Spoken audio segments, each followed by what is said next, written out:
My name is Peter Hruschka, and I'm the German part of an international think tank that only consists of 6 people, which is a couple of Americans, 2 people in England, and me, the only one that normally speaks German and not English. I'm coming out of a company that did a lot of embedded systems, and we developed a modeling product that was sold more than 10,000 copies around the world. And when my company killed that product in the mid-90s, I became an independent consultant, and I co-founded iSAQB and I co-founded IREB, the requirements people. And currently I'm an independent trainer and consultant, writing a lot of books.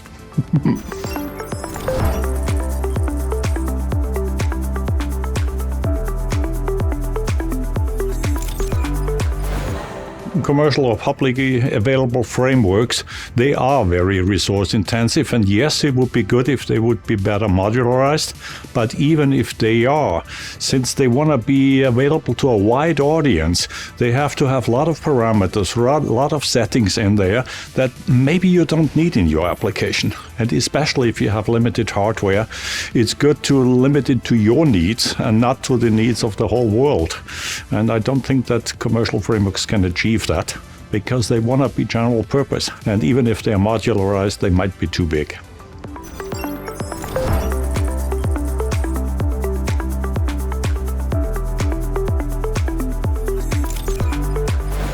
I think that's good advice, and in the design of the base framework that I discussed today, this was a key quality, that we don't try to duplicate things in the various modules in there. We try to keep them apart as much as we can, solving one problem in one place, and thereby being able to independently use these 5 frameworks in the bundle of base in there.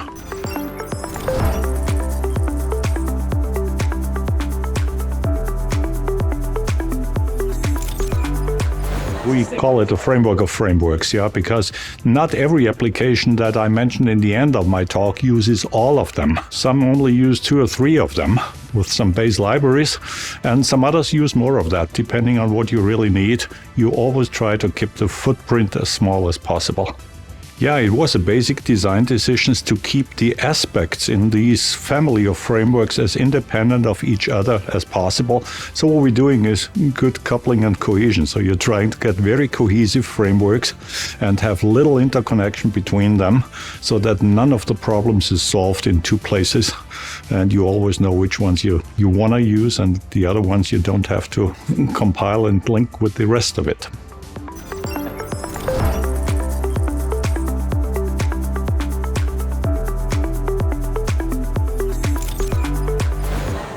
I think the key difference is that libraries are always passive.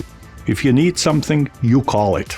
While frameworks are very active, they take the flow of control, they are the masters, and you insert your applications in various places in there. This inversion of control is much different from the concept of just calling services in a library in there. If you have multiple frameworks, that can be a problem, because then the flow of control could conflict, because 5 frameworks try to be the master, and you have to make sure that none is contradicting the other one.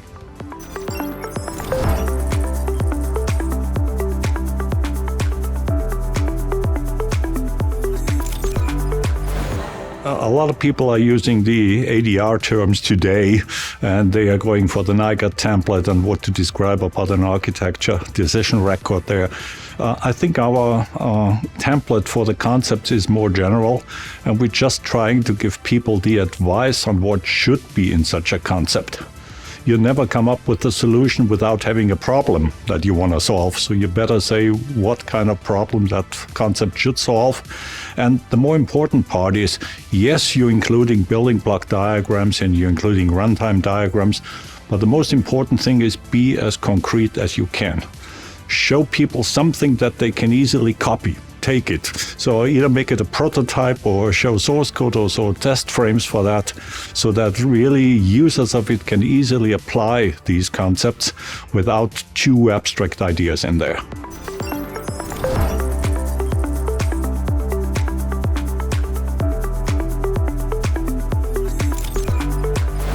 I have to tackle that question from another side.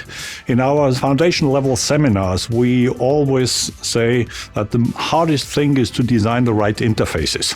You have a lot of books out there on interface design, but nobody tells you what a good interface is. Also, iSAQB said it should be easy to use and hard to misuse. Everybody understands that, but that doesn't tell you how you find the abstraction, so that it's easy to use and hard to misuse. So I think this is what characterizes a good architect, to know exactly what it is.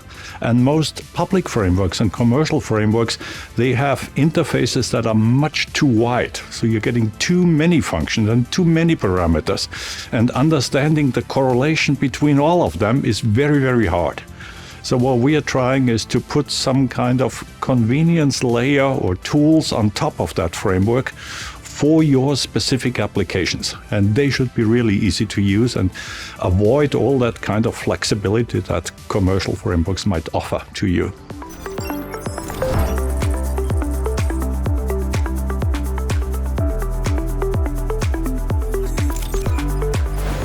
That's the way it worked for us. And one of my basic ideas from studying computer science was this one too many. So if you do it the third time, you should recognize that there is something that you could factor out, especially if you do it the fifth and the sixth and the seventh time and you still did not discover these abstractions, or you are too lazy to refactor. It's your own fault. Then you'll have a lot of duplicate code and a lot of redundancy in there. So as soon as you're doing multiple applications in the same domain, you should sooner or later recognize things that are valuable for everybody in that domain. And that's the time when you start refactoring. If you can see that on your first application, you can predict the future, of course, and saying, factor that out, it will be reusable. And if you do it on the third, fourth, fifth iteration, maybe you have to do some rework and restructure the existing things.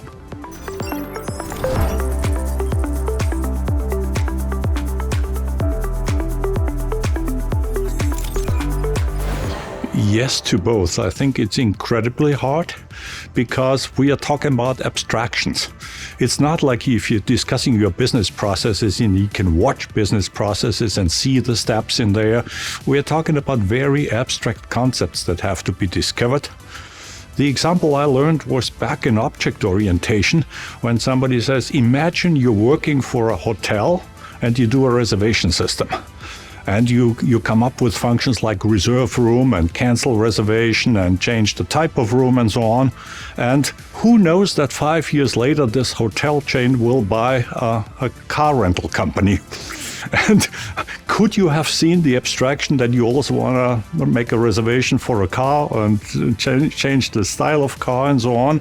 And you would say, no, I have no idea that this hotel chain will change its business and now be a rental company. If you're good and look ahead, is there something in a hotel that you also want to reserve and that you also want to cancel? Maybe restaurant places, maybe seminar rooms. So you could have seen that abstraction without knowing that they are buying a car rental company in 5 years from now. But maybe you haven't. So it really all depends on human capability of abstraction.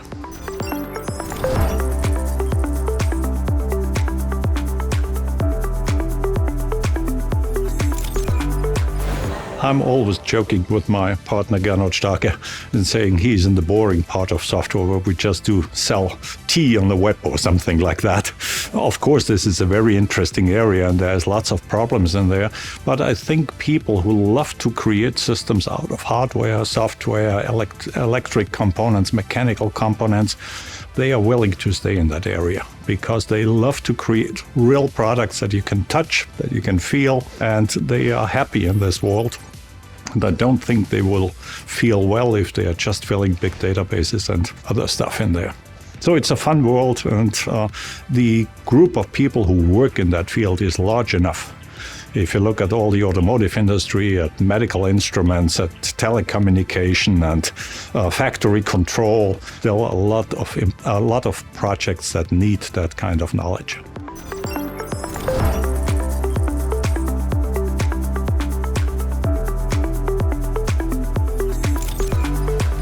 I'm afraid I can't answer that. I haven't seen too many people changing that field because there's totally different problems in the other world, and designing cloud-based systems is a totally different world and totally different know-how that's needed for that. All the security issues that are in there. We have more safety issues than security issues. So I think the fields are very, very different, and it's hard to switch between the two.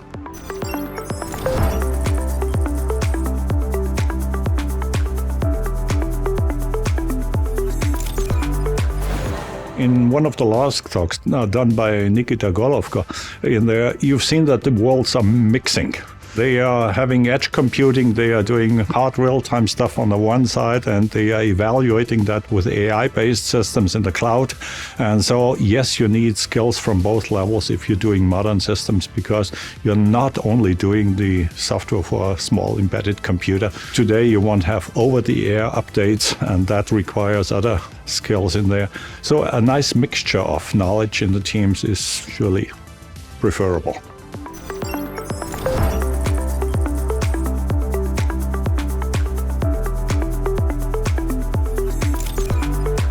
I've seen teams changing their hardware technology in order to be able to have quicker turnaround cycles. And so they are moving to FPGAs or other stuff in there so that they can have an agile process and deliver more often. On the other hand, some people don't want to deploy 20 times a day. They want to have a stable system for the next 2 months or 3 months before they deploy again. So not every problem that we're trying to solve with deployment chains and so on is also available in the other world. So you have to find a compromise between the two.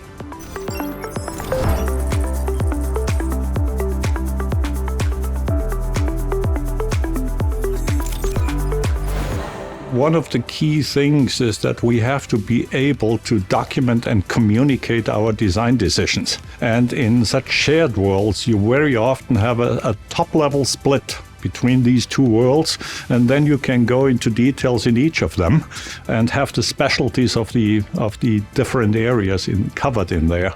So you have to communicate to other stakeholders, to other people, what you did there. A good documentation helps, and the communication skills that architects bring with them to talk to these various stakeholders in their language, in their terminology, so that they understand what you've been doing in the role of an architect.